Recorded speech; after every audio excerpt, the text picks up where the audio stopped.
¿Quién dejó a este niño en la recepción?, preguntó la asistente con voz temblorosa, mientras sostenía entre sus brazos al bebé envuelto en una manta desgastada, sus mejillas oscuras marcadas por el frío de la madrugada. Era lunes por la mañana, y en la entrada principal de Corporación Varela, el edificio más lujoso de la zona financiera, reinaba el silencio tenso de un secreto que acababa de estallar. Junto al niño, apenas un papel escrito a mano. Su sangre también corre por esta familia. No lo rechacen como me rechazaron a mí. La cámara de seguridad había grabado solo una sombra femenina, dejando al niño y alejándose en la niebla. El portero, distraído en su celular, no notó nada. Pero lo que más sacudió a los empleados esa mañana no fue la escena, sino el apellido que alguien murmuró mientras leía el reverso del mensaje. Damián Varela. Damián era el CEO más joven en la historia del conglomerado. Blanco, elegante, criado en internados suizos y galardonado como el empresario del año, 3 veces consecutivas, llevaba la imagen perfecta del heredero ideal. Pero no era amado. Era temido, por su mirada fría, por su voz calculada, y por el modo en que limpiaba con sonrisas de desprecio a quien no estuviera a su altura. Cuando la asistente entró a la sala de juntas con el bebé en brazos, el consejo directivo ya estaba reunido. «Señor Varela», susurró ella. Esto apareció en la entrada. Él se levantó lentamente. Todos giraron sus ojos hacia la criatura.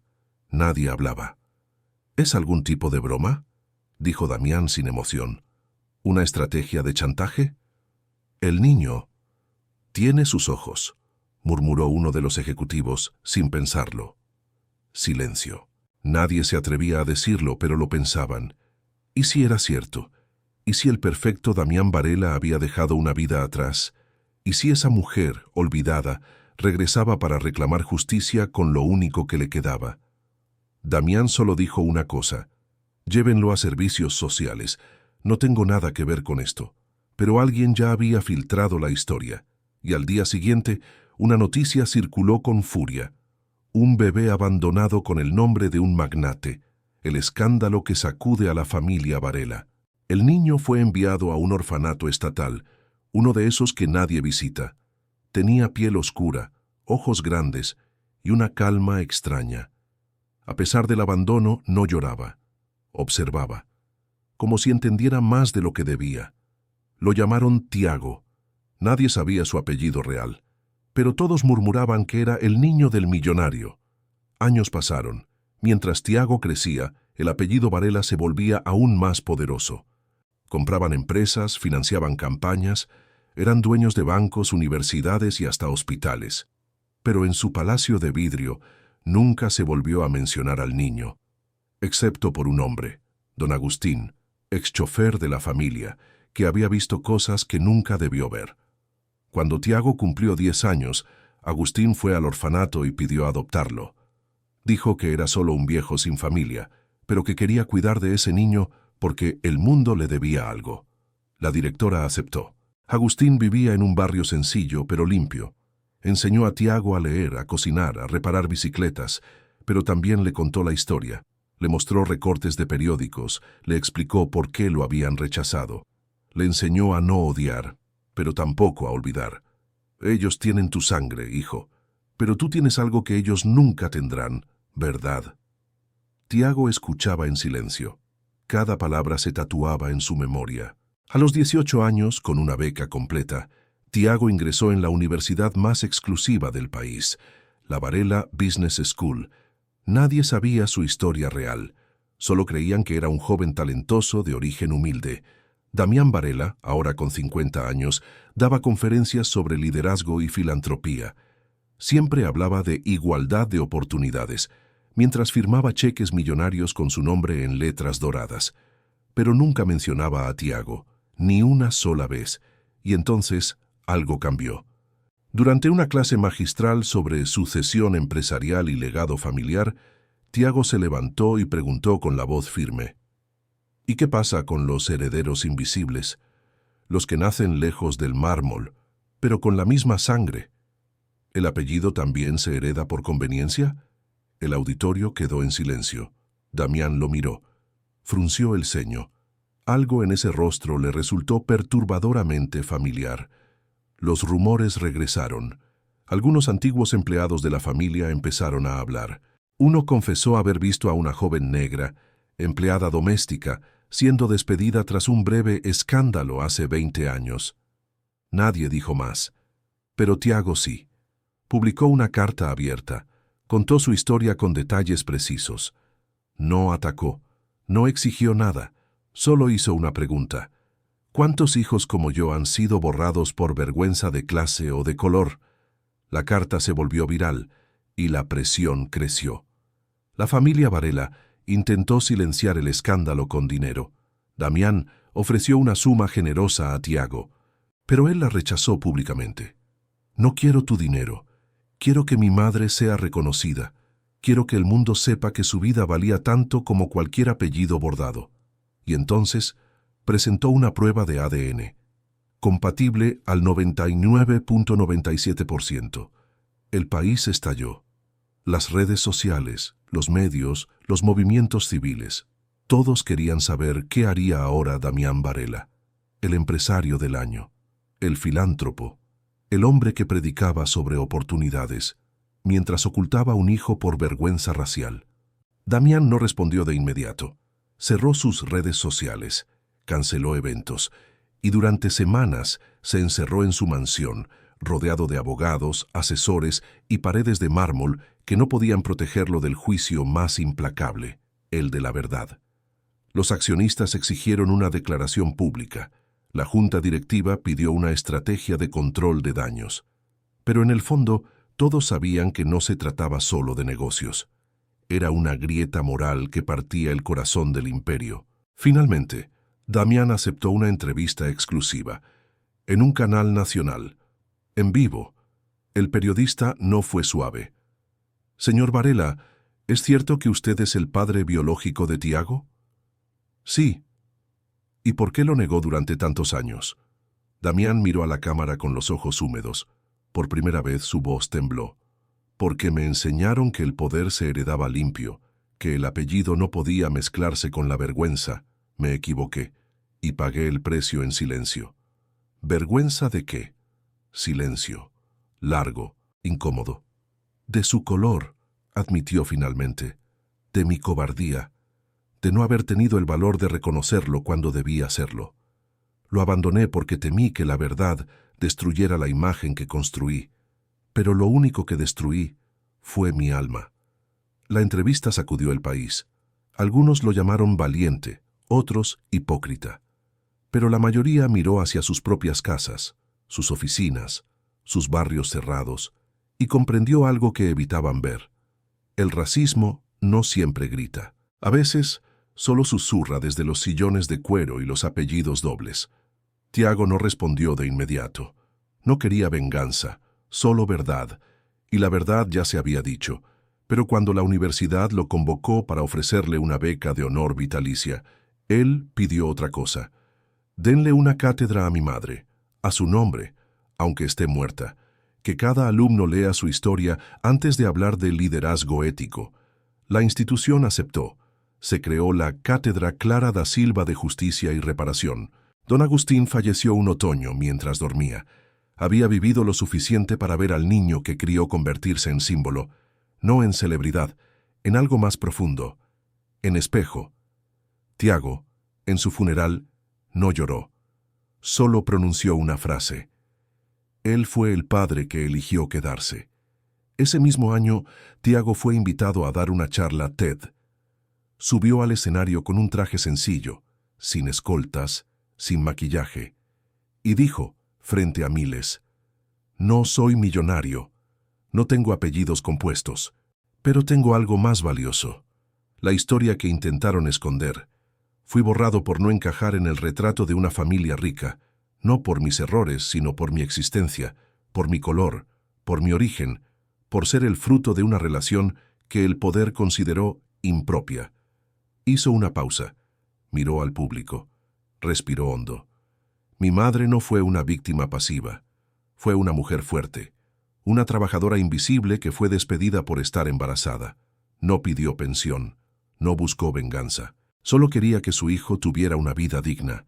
Ella escribió esa nota antes de morir de cáncer, sola, con miedo, pero con esperanza.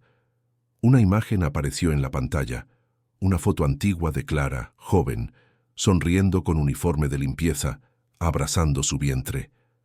Esta historia no es solo mía, es de miles, niños abandonados por el peso del apellido, mujeres despedidas por el peso de la piel, familias que no caben en los cuadros dorados del linaje.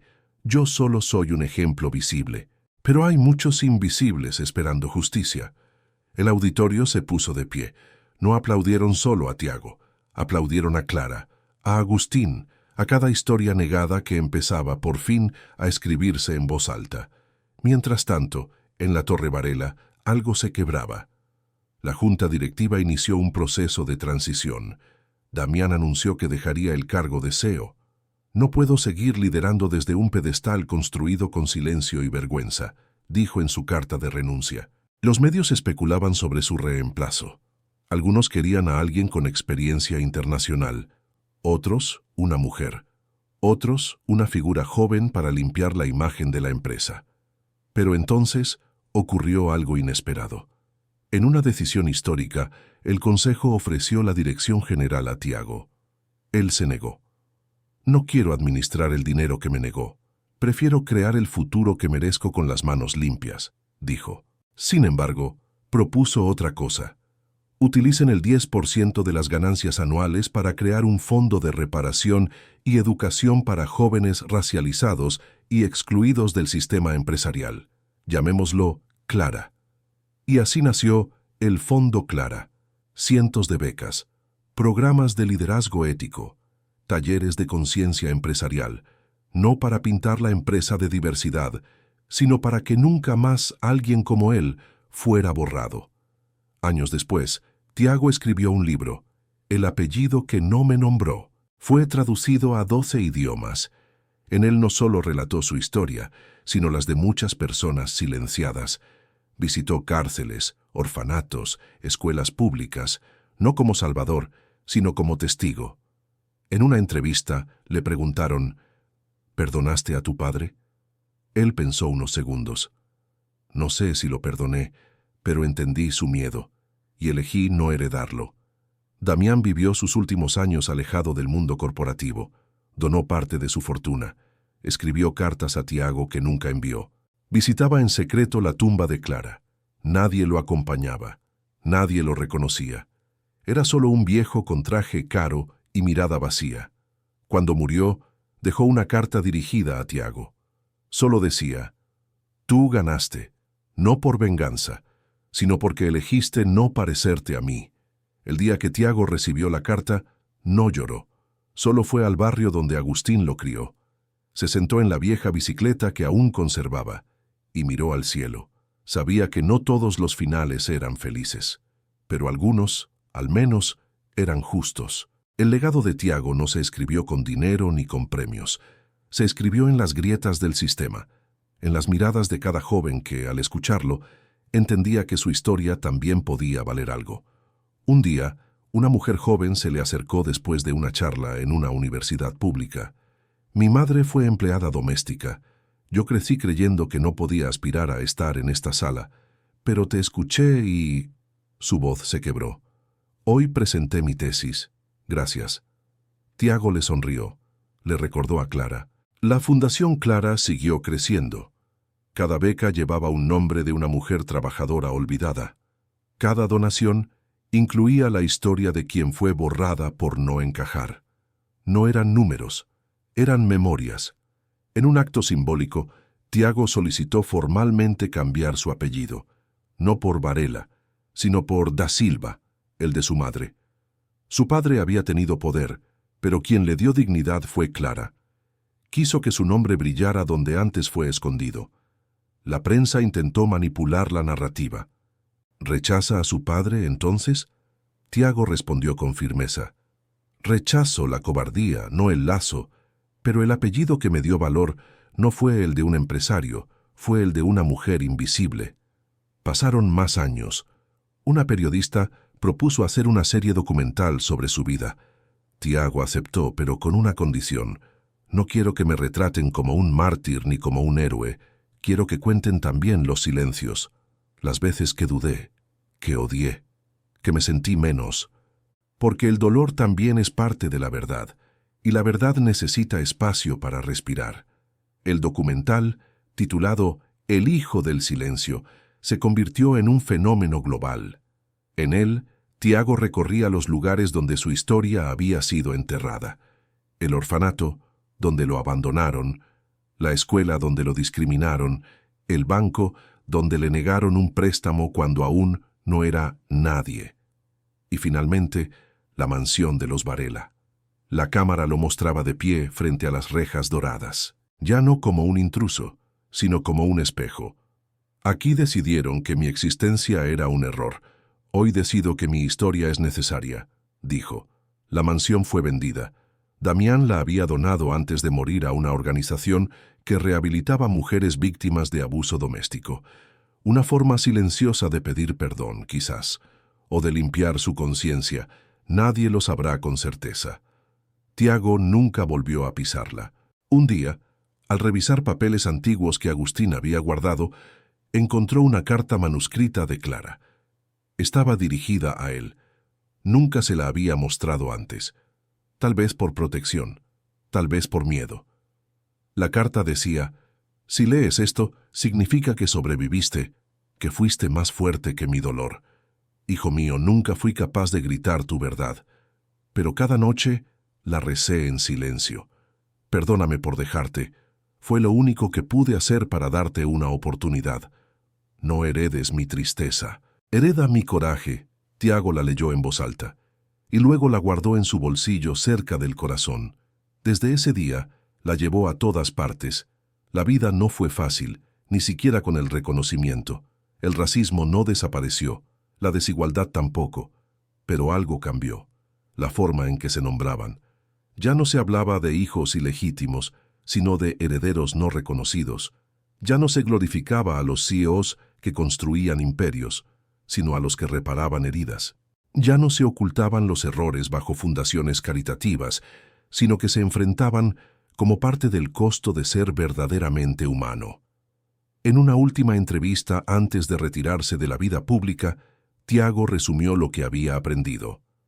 El poder no está en mandar, está en atreverse a existir cuando te dijeron que no podías. Mi historia no es extraordinaria.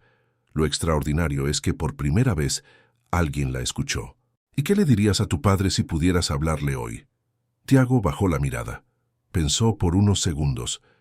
Gracias por tu ausencia, porque sin ella nunca habría entendido el valor de estar presente para otros. El día de su retiro, organizó un acto en el teatro más antiguo del país. No hubo alfombra roja, no hubo discursos pomposos, solo un escenario, una silla vacía y un micrófono abierto. Durante horas, personas de todas las edades subieron a contar sus historias, de abandono, de rechazo, de invisibilidad. No buscaban consuelo, buscaban reconocimiento. Tiago solo escuchaba, tomaba notas, a veces lloraba, a veces reía. Al final subió él y dijo: no somos lo que el mundo quiso borrar, somos las palabras que aprendimos a escribir en los márgenes. Que nunca más nadie tenga que ser un secreto para poder sobrevivir. Murió tranquilo. En una tarde gris, rodeado de libros, plantas y fotos de Clara y Agustín. Su testamento no dejaba herencia material, solo una carta dirigida a quien haya sido alguna vez ignorado por ser diferente. La carta decía: si estás leyendo esto, es porque aún tienes algo por decir. No esperes que el mundo te dé permiso para existir. Reclama tu espacio, nómbrate y nunca te disculpes por haber nacido donde naciste. Lo imposible no es cambiar el sistema. Lo imposible es seguir creyendo que callar es la solución. En su tumba no había epitafio dorado, solo una frase sencilla, grabada en piedra. Aquí descansa Tiago da Silva, el hijo que eligió contar la verdad. Y debajo, en letras más pequeñas, y de Clara, la mujer que no fue invisible para siempre,